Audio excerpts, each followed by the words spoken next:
வணக்கம் ஃப்ரெண்ட்ஸ், மகாநதி சீரியல்ல இன்னும் எபிசோட்ல என்ன நடக்குதுன்னு பார்க்கலாம் வாங்க. நிவின் யமுனா பேசின பேச்சுக்கு பலார்னு ஒரு அறை விட்டுட்டு போயிடுறாரு. என்னடி என்னாச்சுன்னு அவங்க அம்மாவும் கங்காவும் மாத்தி மாத்தி கேட்க யமுனா தேம்பி தேம்பி அழுதுகிட்டே இருக்காங்க.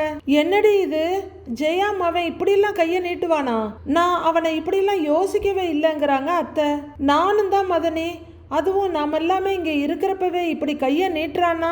இவ இத்தனை நாளா அந்த பையன்கிட்ட என்ன பாடு பட்டிருப்பாளோன்னு என்னென்னமோ நினைப்பெல்லாம் ஓடுது மதனி. அந்த பையனோட அம்மா கிட்ட இருந்து இவ ஈடேறி வரணும்னு ஒரு பக்கம் கவலையா இருந்தாலும் இந்த பையன் குணமான பையனா இருக்கான் அப்படின்னு இம்புட்டு நாளா மனசை சமாதானப்படுத்திக்கிட்டு இருந்தேன். ஆனா அந்த பையனை பொண்டாட்டிய கை நீட்டி அடிக்கிறானே அப்படின்னு சாரதா சொல்லிட்டு இருக்க, அத்தை நிவின் அந்த மாதிரி ஆளெல்லாம் இல்ல, இன்னைக்குதான் நான் கண்டிச்சு சொல்லிடுறேன் அத்தை, நீங்க கவலைப்படாதீங்கிறாரு குமரன்.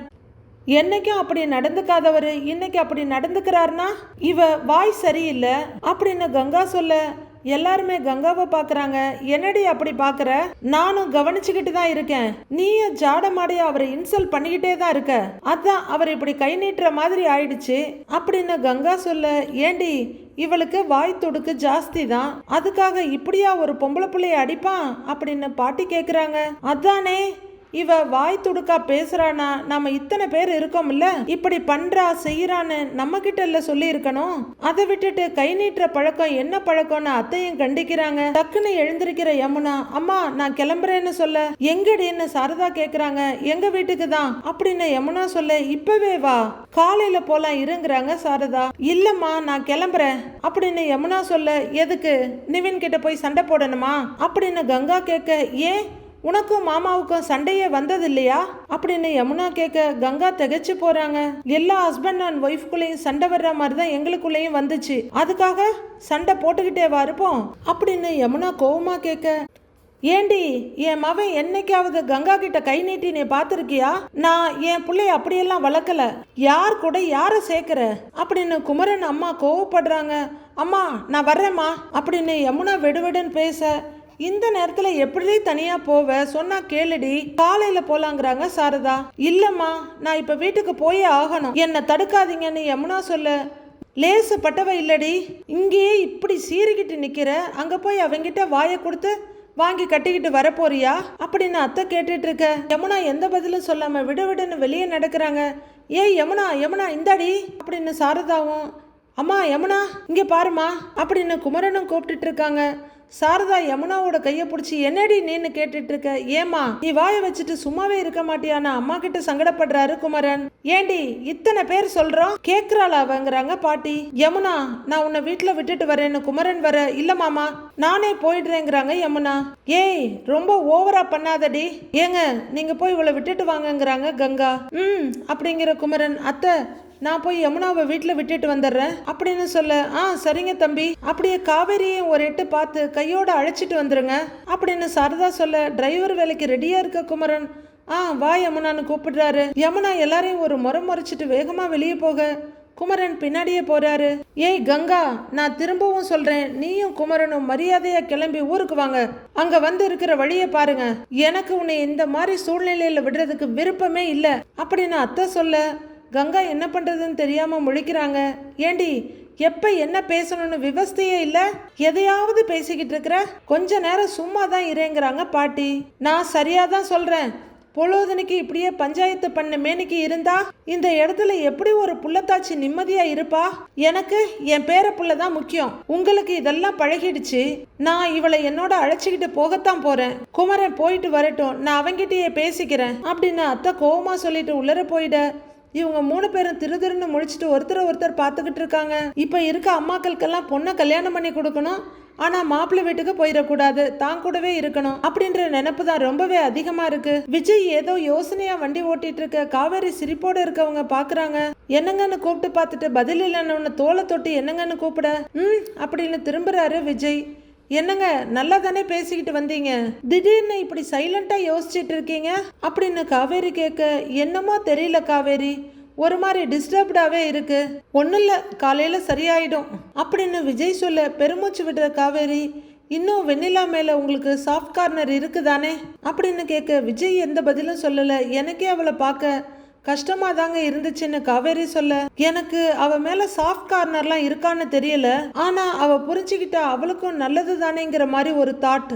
அவ பேசுனது நடந்துக்கிட்டது இதெல்லாம் யோசிச்சா அவளுக்காக இவ்வளவு யோசிக்கணுமான்னு தோணுது. But at the same time இப்படியும் தோணுது, எமோஷ்னலி நான் ஏதோ ரொம்ப ஸ்ட்ராங்குன்னு நினைச்சேன், ஆனா அதெல்லாம் இல்லை, ரொம்ப ஈஸியா உடஞ்சிடுறேனோன்னு ஃபீல் ஆகுது அப்படின்னு விஜய் சொல்ல, நீங்க இப்படியே இருங்கங்க, நீங்க சரியா இருக்கீங்க, இந்த மனசுக்காகவே உங்களுக்கு எந்த குறையும் வராது அப்படின்னு காவேரி சொல்ல, எனக்கு குறை வருதோ இல்லையோ, ஆனா நீ என் கூட இருந்தா எனக்கு எந்த குறையுமே குறையா தெரியாது அப்படின்னு சொல்ல, வெண்ணிலாவுக்கு நாம ஏதாவது பண்ணிடலாங்க, அவ புரிஞ்சுக்கிறா இல்ல புரிஞ்சுக்கல, ஆனா அவளுக்கு பினான்சியலா நாம ஒரு சேஃப்டி பண்ணி கொடுத்துருவோங்கிறாங்க காவேரி. வெண்ணிலாவோட மாமாவை கூப்பிட்டு பேசலாம்னு தான் நினைக்கிறேன். நீ ஸ்டேஷன்ல அவரை கவனிச்சியா?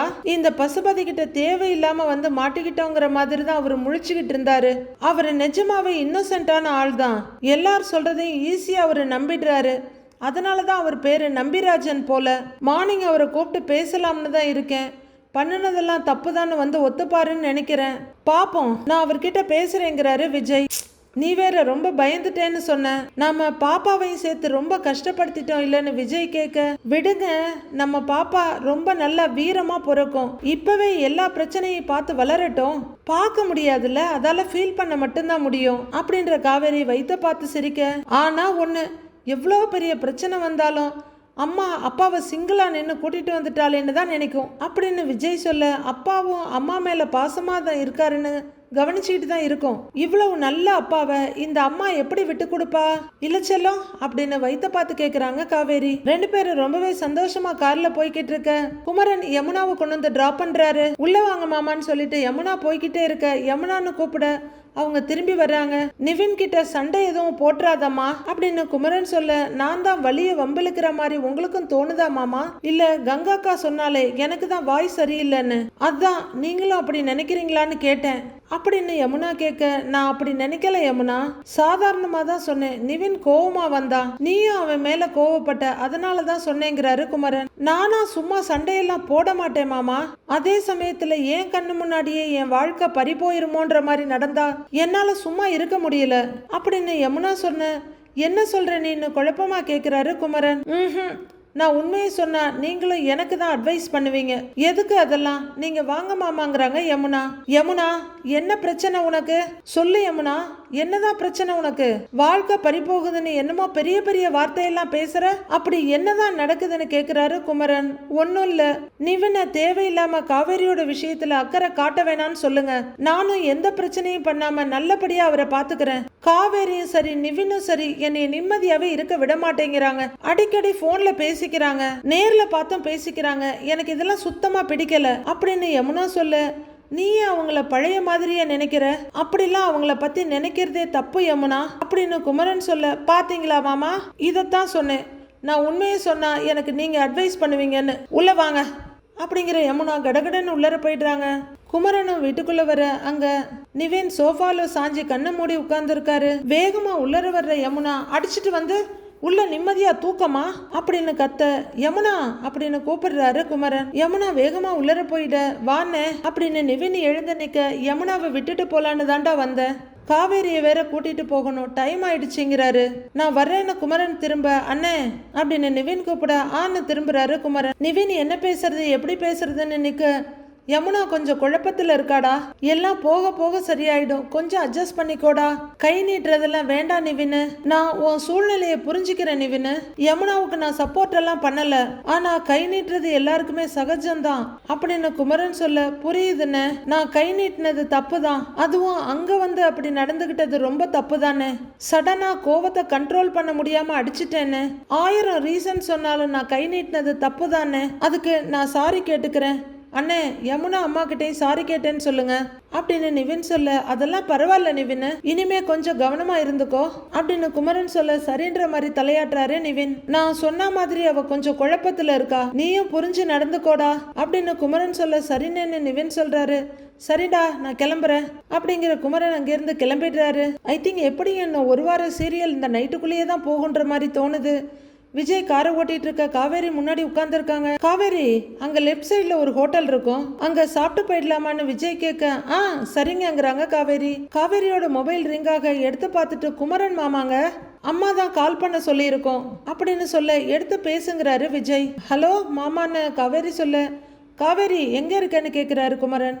நான் வேலையா இருக்கேன் மாமா, நான் வர்றதுக்கு மார்னிங் ஆயிரும், நீங்க வெயிட் பண்ண வேண்டாம், நான் தான் அம்மா கிட்ட சொன்னேனே அப்படின்னு காவேரி சொல்ல, இல்ல காவேரி, நான் பொருட்காட்சிக்கு தான் வந்திருக்கேன், இங்க க்ளோஸ் பண்ணிட்டாங்க, உள்ளே யாரும் வேலை பார்க்குற மாதிரி தெரியலம்மா, எங்க இருக்க நீங்கிறாரு குமரன். மாமா, நான் என்ன சின்ன குழந்தையா, நான் தான் மார்னிங் வர்றேன்னு சொல்றேன்ல அப்படின்னு காவேரி சொல்ல, சேஃபா இருக்கல்ல அப்படின்னு குமரன் கேட்க, நான் சேஃபா தான் மாமா இருக்கேன் அப்படின்னு காவேரி சொல்ல, எதையோ புரிஞ்சுக்கிட்ட மாதிரி, சரி காவேரி நான் வச்சிடுறேங்கிறாரு குமரன். சரிங்க மாமா, அம்மா கேட்டா நான் எக்ஸிபிஷன்ல தான் இருக்கேன்னு சொல்லிடுறீங்களா அப்படின்னு காவேரி கேட்க, சரி காவேரிங்கிறாரு அவரு. தேங்க்ஸ் மாமான்னு காவேரி சொல்ல, சரிம்மா நான் வச்சிடுறேங்கிறாரு குமரன்.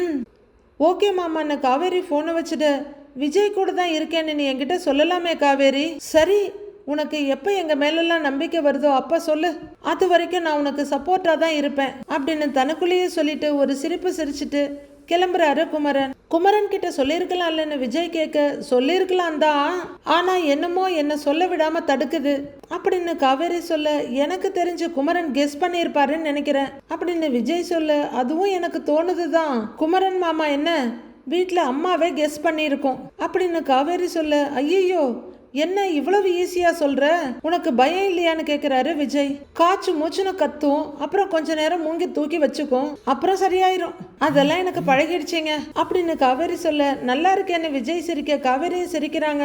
ஹோட்டல் கிட்ட வந்து காரை நிறுத்திட்டு, சரி இறங்குன்னு விஜய் சொல்ல ரெண்டு பேரும் கீழே இறங்குறாங்க. வீட்டுக்குள்ள சாரதா மூன் வாக் போய்கிட்டு இருக்க, கங்கா கட்டில உட்காந்து பாத்துட்டு இருக்காங்க. கங்கா கொட்டாவி விட்டுட்டு இருக்க, ஏய் கங்கா, உனக்கு தான் தூக்கம் வருதுல்ல, நீ போய் படுப்போங்கிறாங்க சாரதா. இல்லம்மா, அவ வந்துடட்டும் கங்கா சொல்ல, இப்பவே சொக்கி சொக்கி விழுந்துகிட்டு இருக்கிற, தூக்கம் வரும்போதே போய் படுப்போங்கிறாங்க உங்க அம்மா.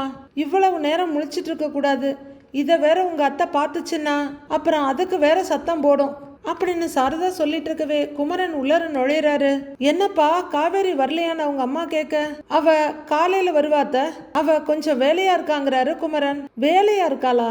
என்ன தம்பி, எதுவா இருந்தாலும் காலையில பாத்துக்கலான்னு கூட்டிட்டு வந்திருக்க வேண்டியது தானே, அப்படி என்ன அங்க வேலை பாக்குறா அப்படின்னு சாரதா கேட்க, அங்க எல்லா கடையிலயும் ஆளுங்க இருக்காங்க அத்தை, நாளைக்கு ஏதோ பெரிய ஆளுங்க வர்றாங்களாம், அதுக்காக எல்லா கடையிலயும் டெக்கரேஷன் பண்ணிட்டு இருக்காங்க அப்படின்னு குமரன் சொல்ல, கங்கா யோசிச்சுட்டு இருக்காங்க. கங்கா, நீ எதுக்கு இவ்வளவு நேரம் முழிச்சிட்டு இருக்கிற, டைம் ஆயிடுச்சுல, வா வந்து படுங்கிறாரு குமரன். தம்பி, காவேரி பொருட்காட்சியில தானே இருக்கா அப்படின்னு சாரதா கேட்க, ஆமா அத்த, ஏன் இப்படி கேக்குறீங்கிறாரு குமரன். இல்லப்பா, நைட்டு நேரமா இருக்கு, அவ பாதுகாப்பா இருக்கால அப்படின்னு சாரதா கேட்க, அங்க பகல் மாதிரி இருக்கு அத்த, அவ்வளோ பேர் வேலை செஞ்சிட்டு இருக்காங்க, அங்க ஒரு பயமும் இல்ல அப்படின்னு குமரன் சொல்ல கலக்கமா பார்த்துட்டு இருக்காங்க சாரதா.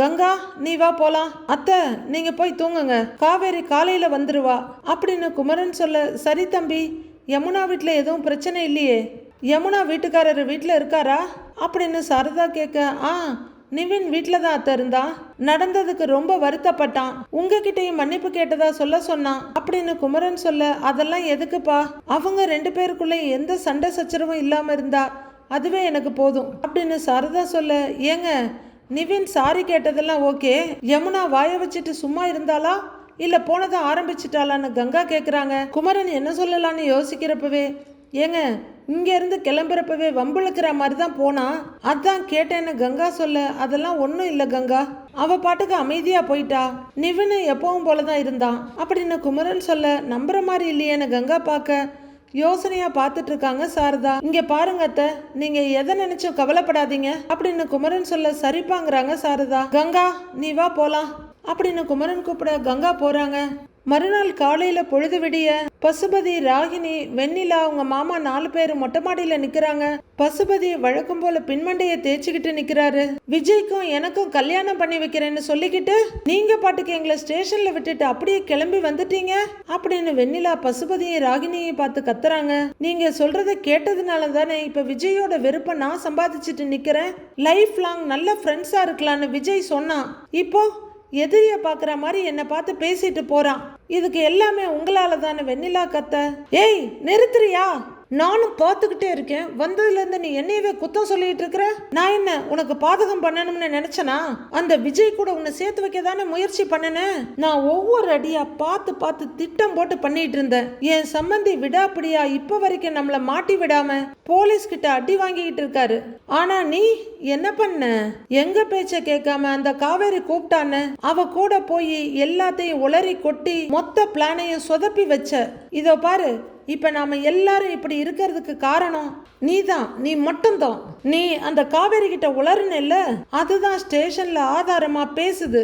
பண்றதெல்லாம் நீ பண்ணிட்டு எங்க மேல குத்தம் சொல்றியா அப்படின்னு பசுபதி பயங்கரமா கத்த. வெண்ணிலாவோட மாமா ஐயோ மாட்டிக்கிட்டோமே அப்பாவியா பார்த்துக்கிட்டு நிக்கிறாரு. ஆமா, நான் தான் உண்மைய காவேரி கிட்ட சொன்னேன். ஏன்னா விஜய் மேல நீங்க அப்படி ஒரு பழிய சுமத்துவீங்கன்னு நான் எதிர்பார்க்கவே இல்லை. அந்த மாதிரி ஒரு பழிய போட்டதுனாலதான் ரொம்ப நேரம் என்னோட மனசாட்சியை மீறி என்னால நடிக்க முடியல. காவேரி என் மனசாட்சியை உழுக்கிற மாதிரி அந்த கேள்வியை கேட்டா நானும் ஒத்துக்கிட்டேன். விஜய் கூட நான் சேர்ந்து வாழணும்னு தானே நினைச்சேன். ஆனா நீங்க சொன்ன அந்த பழியை மீறி விஜய் என்னை எப்படி ஏத்துக்குவாரு? நான் தான் முட்டாள். கோவில்ல நீங்க விஜய் மேல அப்படி ஒரு பழிய போட்டப்பவே நான் உங்க டிராமாவுக்கு கோஆபரேட்டே பண்ணிருக்க கூடாது. எது பண்ணனாலும் என் நல்லதுக்கு தான் நினைச்சு என்னையவே பிரெயின் வாஷ் பண்ணி நீங்க சொல்றதெல்லாம் என்னைய கேட்க வச்சுட்டீங்கல்ல அப்படின்னு வெறி பிடிச்ச மாதிரி வெண்ணிலா கத்திக்கிட்டு இருக்க. ராகினி ஏண்டி நீ இதுவும் பேசுவ இன்னமும் பேசுவ, இதெல்லாம் தேவையா எங்களுக்குன்ற மாதிரி பார்த்துக்கிட்டு நிக்கிறாங்க. ஐயோ போச்சு போச்சு, எல்லாமே போச்சு, என் வாழ்க்கையே போச்சு. இனிமே எனக்கு விஜயோட ஃப்ரெண்ட்ஷிப்பும் இல்லாம பண்ணிட்டீங்கல்ல அப்படின்னு வெண்ணிலா கத்திட்டு இருக்க. ஏய் என்ன திரும்ப திரும்ப பழியெல்லாம் எங்க மேலேயே போட்டுக்கிட்டு இருக்க? அந்த விஜய் இல்ல நான் செத்து போயிடுவேன்னு டேப்லெட்டை சாப்பிட்டு சூசைட் அட்டம் பண்ணல, அதை பார்த்ததும் அந்த கருமத்தை பார்த்ததும் தான் நான் எங்க அப்பா கிட்ட உனக்காக ஹெல்ப் கேட்டேன் அப்படின்னு ராகினி சத்தம் போட. ஆமாமா, எனக்காக தான் நீங்க இது எல்லாமே பண்ணினீங்க. உங்க பகையை தீர்த்துக்க என் வாழ்க்கையை நீங்க பணையமா வச்சிட்டீங்கல்ல அப்படின்னு வெண்ணிலா கத்திக்கிட்டு இருக்க. இது எப்படி இந்த நாய்க்கு தெரிஞ்சது அப்படிங்கிற மாதிரி பசுபதியும் ராகினியும் பாக்குறாங்க. நாளைய ப்ரோமோவுல வெண்ணிலா ஓவரா பேசிக்கிட்டே இருக்க பசுபதியும் ராகினியும் பிடிச்சி அவங்கள கீழே தள்ளி விடுறாங்க. வெண்ணிலா பயங்கரமா அவங்களோட சண்டை போட பசுபதி பலார்னு ஒரு அரை விட சுருண்டு போய் தரையில விழறாங்க வெண்ணிலா. அவங்க மாமா பதறி அடிச்சு வெண்ணிலாவை தூக்க போறாரு. மீதி என்ன நடக்குதுன்னு நாளைக்கு பார்க்கலாம் ஃப்ரெண்ட்ஸ்.